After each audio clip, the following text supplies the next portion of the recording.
Hello mga kamarites, magluto na punta karon og ampalaya with egg mga kamarites. Mao na po nato ang sudanon karon paniod to. Yan.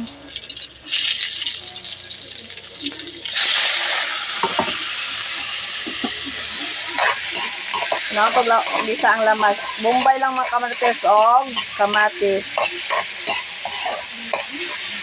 Kaya dili ko hilig magbutang og ahos mga kamarites. Na, di ba? Ako ban Bombay jud og ahos na ilap. I-fight na gid nila pero ako mga kamarites. Di kay ko hilig nagabutang og ahos. Lamang ko'y kuan mga kamarites kanang garlic powder. Ako'y garlic powder pero padang sarap ko nagabutang. Di jud hilig og kanang kan mga kamarites. Di ko hilig og ahos. And then, ang ato ang itlog. Baling batilan itong itlog.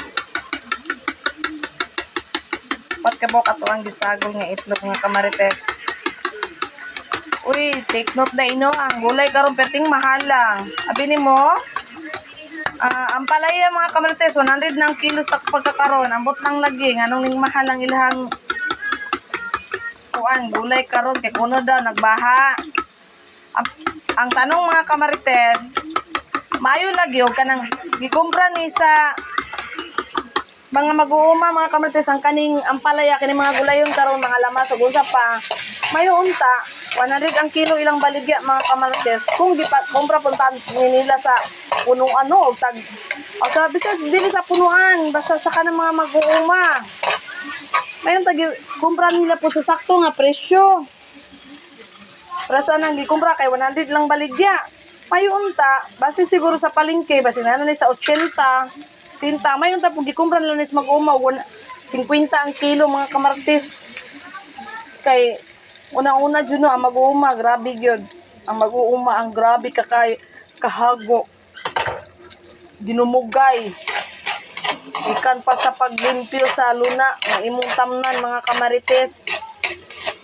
Hangtod sa pagpunla mga kamarites maghatag pa jud ka na ganing kuan kanang tawag aning mga abono imo pa jud nang lampisaan buhatan pag mo katay-katayan kay para sa aning ampalaya 100 ang kilo diri sa mo ano siguro sa palengke nana ni sa mga kuan mga kamarites nana ni sa mga kuan 80 gyud ang kilo mayo gyud unta no nga pantay unta ba di kay sila lang ang makaginansya no kani mga kuan lang ang makaginansya ang mga negosyante lang may tagpantay po din tao ng ilang kuan mahal po unta ilahang kumpra sa mag-uuma kaya mag-uuma piting luya oy mag-uuma pud baya ko ting lisura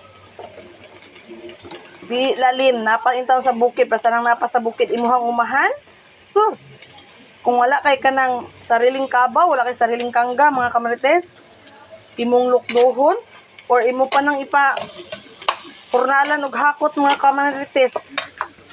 Wala nakabalo jud ko kung sa sitwasyon sa mag-uuma mga kamarites, grabe. Digid basta-basta. Nyaman, kumprahon ra nila brato niya. Sila rin, ang mga negosyante rin mamaligyag mahal. Asa namang ustisya na. So, ang negosyante lang siya mabuhi. Mag-uuma rin pirme.